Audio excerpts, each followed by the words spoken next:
New Icy Hot. Nighttime recovery. Relieves pain at nighttime while your body recovers. Icy Hot. You're so back. Halliday presents, in the red corner, the undisputed, undefeated Weed Whacker Guy. Champion of hurling grass and pollen everywhere. And in the blue corner, the challenger, extra strength Halliday. Eye drops that work all day to prevent the release of histamines that cause itchy allergy eyes. And the winner by knockout is Halliday. Halliday, bring it on. Hey, it's Ryan Reynolds here from Mint Mobile. Now, I was looking for fun ways to tell you that Mint's offer of unlimited premium wireless for $15 a month is back. So I thought it would be fun if we made $15 bills. But it turns out that's very illegal. So there goes my big idea for the commercial. Give it a try at mintmobile.com/switch. Upfront payment of $45 for 3-month plan, equivalent to $15 per month required. New customer offer for first 3 months only. Speed slow after 35 gigabytes if network's busy. Taxes and fees extra. See mintmobile.com. Encore une fois. This is the inside story of Paris 2024. 1 year on, one more time.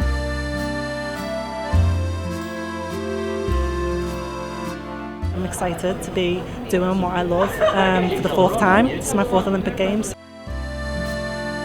Araku Sorato's up to silver. He's up to silver medal. He's gone. And Great Britain have won the gold medal in the boulder and lead. Toby Roberts, the 19-year-old from Surrey with 155 points, has won gold for Great Britain. And Team GB have got their 14th.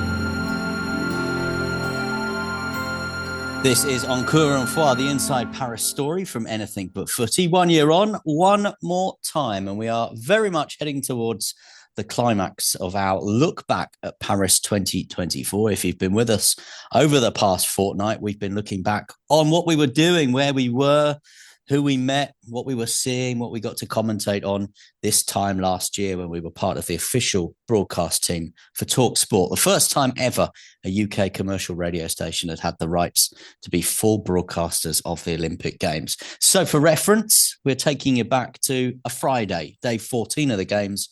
It's the 9th of August. 2 weeks since the opening ceremony. Yeah, so I've been in France about 3 weeks at this point, and getting that way, yeah. Was beginning to long for home, should we say? I've often actually thought that if you were to design an Olympic Games with so many things going on, I've often thought to myself, actually, wouldn't it be better to spread it out over a longer period of time, and then those sports people and sports teams and sports that we talk about that don't get enough focus don't have to compete with all the other sports for their little moment in the sun during the Olympic Games. So, during the Olympics, you have 3 Saturdays, don't you? Yeah. And I've often thought to myself, wouldn't it be better maybe if the Olympic Games, rather than start on a Friday night, maybe started on a Saturday night and then went on into like a 4th week or whatever. But I always revise that view when I'm there, because by this point, by day 14, I think everyone, from the people that are running the event to the volunteers to the media to the support staff, they're all run a bit ragged. And I think actually it works just being the way it is, a 17-day event, starting on a Friday, end on a Sunday. We're going to kick off this episode with athletics because Michael, as we know, was the correspondent and is the correspondent for TalkSport and was there every night. And you changed the way that you covered athletics, really. It taught you a lot this week, didn't it? Yeah, absolutely. And actually, I think some of my best work was on this day. And when I say my best work was on this day, it was stuff I didn't do. I recorded loads and loads of interviews trackside at the athletics. We spoke to every British competitor, whether they were part of the relays, whether they were competing individually, whether they had achieved their dreams, got to a final, got to a semi-final, lost in the heat, got DQ'd. We chatted to them all. But one of the things that brought me real pleasure during the Games was obviously spending time with our team of athletes, former athletes and current athletes. And when I talk about the former athletes, having Daley Thompson and Tessa Sanderson part of the group 40 years on from LA was brilliant, and I learned a lot from them. But I know that when we put our broadcast team together, and you and I worked really hard on trying to identify the talent, as we would call it, and recommending people to talk sport. We wanted to go for something different. We wanted a fresh approach, and we knew that we wanted athletes who were either relatively recently retired or still on teams, but for whatever reason weren't in Paris competing. But we also knew that we still needed them to have something to say and to be eloquent. They weren't just going to be there because they'd been on the team recently. One name stood out right from day one as far as athletics was concerned for us, and that was Adam Jamili. And that was way before we knew that he probably wouldn't qualify. We knew at that point he was still going to try and qualify, but we thought if there was one athlete in the current setup that we would like, we always said Adam Jamili, didn't we? Yeah, he was a Team GB stalwart from London 2012. I remember him as the teenager competing against Usain Bolt, really bursting onto the scene in that period up to the games, and being there at the Olympics, and being there in Rio when he should have won a medal and didn't win the medal in the 200 meters, finishing fourth, which, as we know, is not the greatest place to finish in an Olympic final. But he had something to say. He'd been a former footballer. He was a cheeky chappy, someone that would always come and talk to us as well. We would tread the boards, if you like, going to, and you probably did more than this than I did, but going to British Championships, going to the indoors, and Adam would always come and talk, and he'd always like to talk sport. And yeah, it was a mixture of he liked talk sport liked him, but he also knew us, trusted us. I remember, having a really long conversation with him once in Birmingham when both of us were there in the run up to Tokyo, I think it was, and he just spent 10 or 15 minutes just having a conversation with us, and we just knew he was the right person for the job. Yeah, and opinionated. Didn't always just toe the party line, and he's still in his athletics career, but he stood up as an athlete advocate and sat on various committees, within British athletics and the sport. So, wasn't afraid to be critical when criticism was needed, and so it was just the perfect fit, I think, for TalkSport. He was exactly what we wanted, and spending every evening in his company. And you mentioned he was at 2012, one of the kids at 2012. One of the other 2012 kids was Katarina Johnson-Thompson. Holly Bradshaw was another one. And they came through together. They were really good friends. And I remember saying to Adam, I was like, I know you and Katarina Johnson-Thompson are really good mates. She's one athlete I don't think I've ever properly clicked with. Everyone else I've walked away from at some point and thought, God, that was a really good interview. And I've never, ever... They've never been bad, maybe, but I've never felt like I had a real connection with her. And then obviously we got into this weekend, and she was in a 2-day competition, and we knew we would like to have a chat with her after day one. And I thought she would do it. She's never ever been someone that has said no to an interview. And Adam told me a little bit about the way Katarina Johnson-Thompson thinks and her psyche, and what he knew she would react well to, and where her mind would be at that point in the middle of the competition. And it was just illuminating to hear from his point of view, him knowing her so well, what sort of things she would open up about or want to open up about in the interview. And then we came up with well, why don't you do it, Adam? We'd had that success with Kelly Holmes interviewing Keely Hodgkinson. Why don't you come down and interview one of your best mates at the end of day one, and you chat to her? And obviously we wanted the day to have gone well for Katarina, and it had gone well, and it seemed like the right thing to do. And they had this lovely chat talking about Mario Kart and all this type of stuff, because that's what they do in their downtime, or tradition they've played computer games and things together. And that is the kind of conversation and the insight and relaxed nature that I never would have gotten. No one in that ramp of TV and radio positions would have had that conversation with Katarina Johnson-Thompson at that point.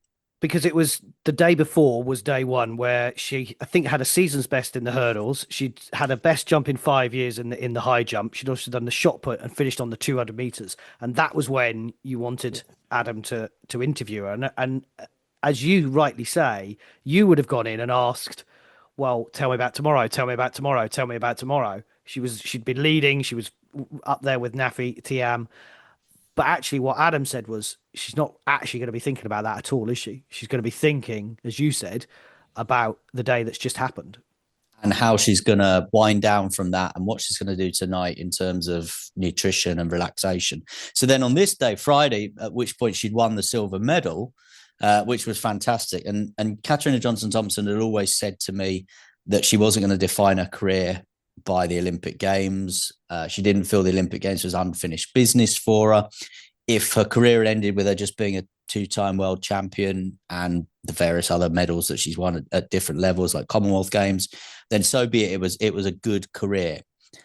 But there is a certain different currency to having an Olympic medal. And I think were she to be very, very candid now, as I think she was with Adam when she spoke to him after winning the silver medal, I think just to have an Olympic medal in the collection as well really does just sort of capped off her career to date. And as we speak 1 year on now, who knows, she may well be a 3-time world champion by the end of this year. Yeah, absolutely. She will go in the World Championships, which are taking place in Tokyo, of course, back with crowds for the first time. We didn't see them in Tokyo. Of course, she struggled somewhat in the Olympics. And it was, as you say, it was the last thing that she needed to win for her career. But it also, she was up against the greatest heptathlon in Olympic history in Nafi Thiam, the Belgian, in all honesty. Yeah, and we had Daley Thompson as part of our team, and we talk about what an absolute legend of the sport this guy is because he won it in the decathlon in 80 and 84 and how imperious he was and how unbeaten he was. Nafi Thiam's won 3 in a row now, hasn't she? So, I mean, that's absolutely amazing. She's the kind of thread that sort of picked it up, obviously, after Jessica Ennis-Hill had won it in 2012 to 2016, 2021, 2024. That is some achievement to be a multi-eventer and to win 3 consecutive gold medals. And the other thing about having Adam there that night as well on kind of interview duty alongside me was it was also the night of the sprint relays. And as we know, the men won their sprint relay medal. They'd won it in Tokyo and had it taken away because of the positive drugs test.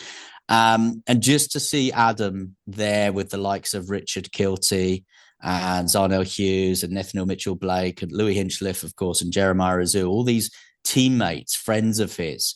And I've mentioned, haven't I, that we were in our little zone behind a little sort of wooden picket fence, if you like. And we weren't meant to venture the other side of the zone because that was the athlete zone. But Adam wanted a picture with the guys, and there's 5 of them because Richard Kilty had run in the heat. So there's 5 of them. So he hopped over the fence, and you've never seen so many people descend so quickly on thinking that this guy was in a place where he shouldn't be.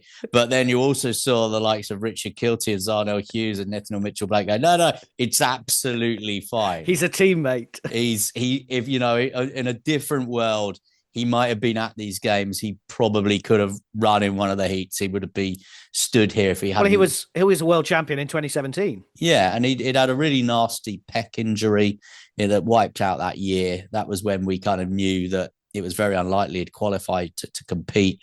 And when we really kind of put that laser focus on getting him on our broadcast team.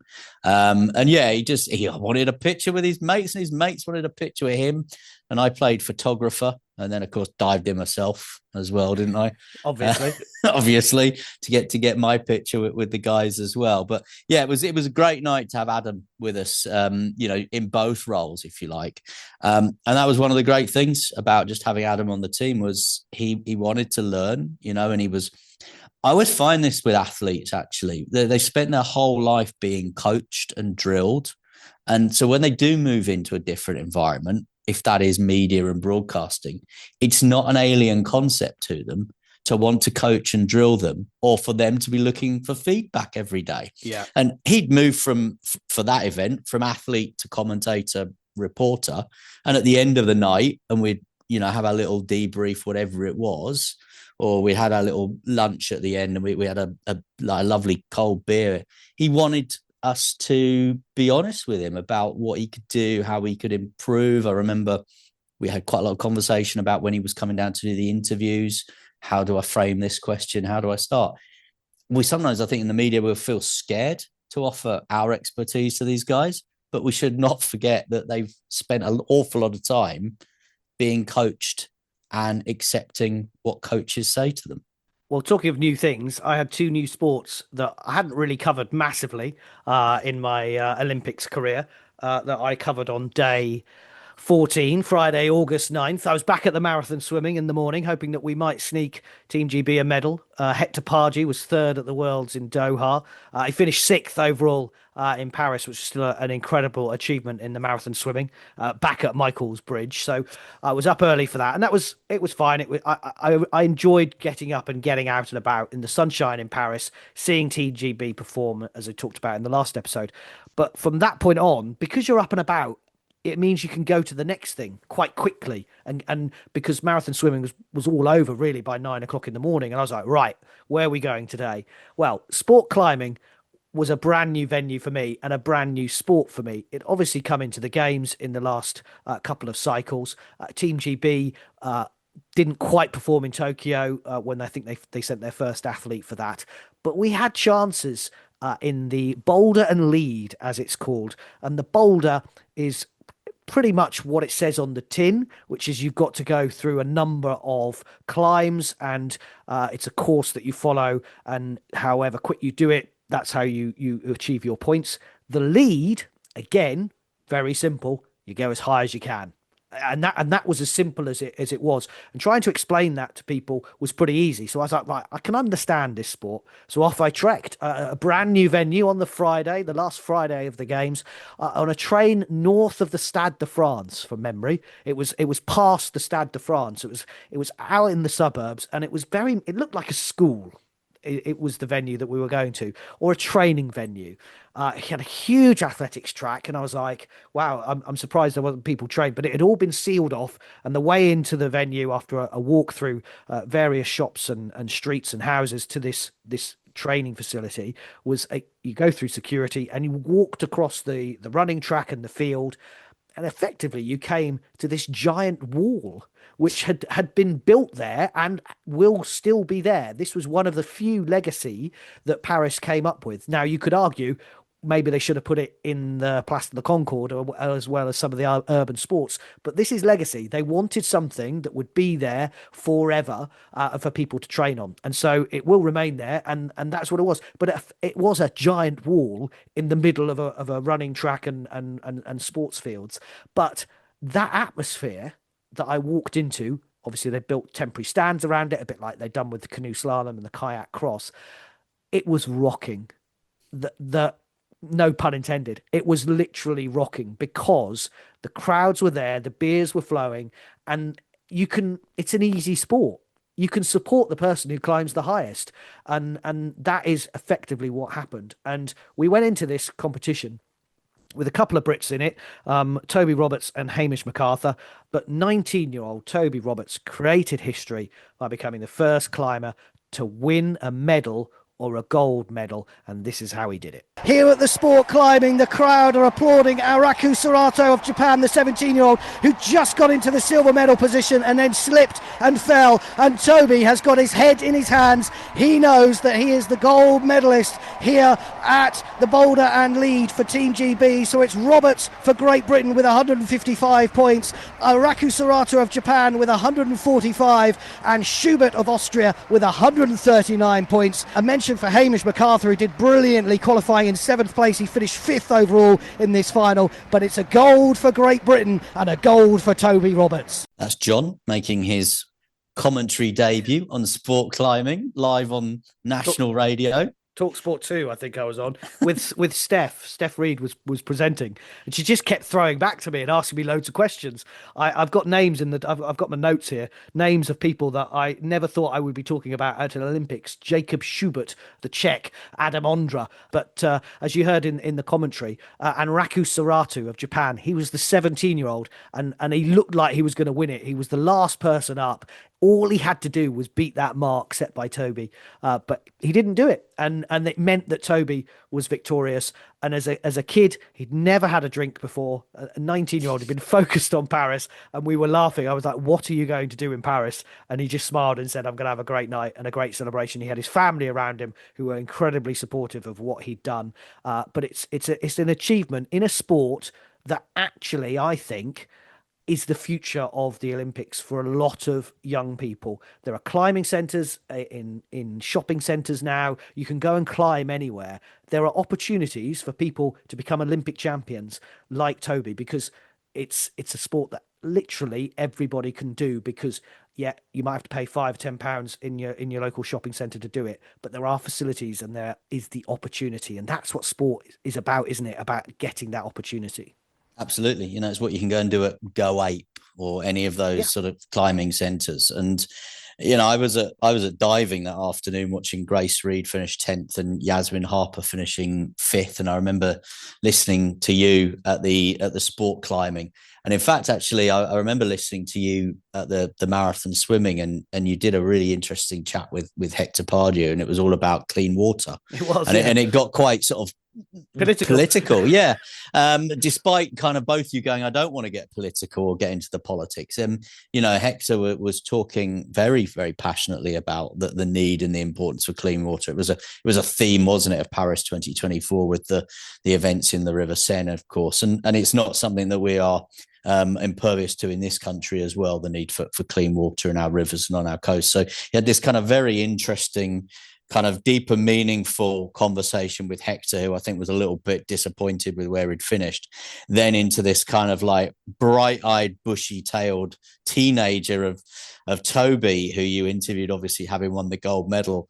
Not quite, I think, being able to comprehend what he'd done. And the sport of sport climbing is interesting because it didn't suit Shauna Coxey, who represented Team GB in Tokyo, because they combined the boulder and lead together. So, you know, you're either good at one or you're good at the other. You're either good at getting across the course or you're good at the speed going up the wall. And they tried to combine it in Tokyo. They split it up a little bit, didn't they, in Paris, which I think suits some of the climbers more. And I think you're right. I think as it kind of expands, we might see more disciplines coming into the games. And it felt like a festival. That's what it felt like. Not that I go to festivals, but it felt like there were bars around there and lots of seating areas, and then everyone went in to watch the climbing, but then would come out and have a drink, and that's what it felt like. Yeah, and that's why the Place de la Concorde worked. Because I remember going in there earlier on in the games, and you had the DJs walking around with their decks hanging from their necks. Some of the music they were playing had quite fruity language, which obviously got slightly lost in translation maybe. But I remember walking past it, going, I'm glad I'm not live at this point, because I'd probably be having to make an apology to the people back home. But the serious point is there were lots of places where you could kind of just sit down and get some food, get some drink. There was a lot of like the kind of food stalls. It's exactly what I imagine going to something like Glastonbury would be like without that hell on earth of having to live in mud.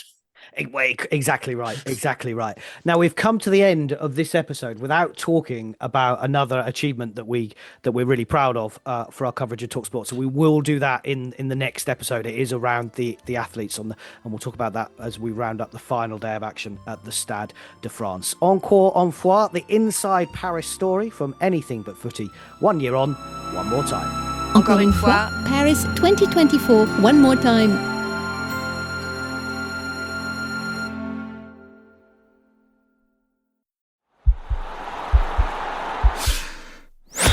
This podcast is part of the Sports Social Podcast Network.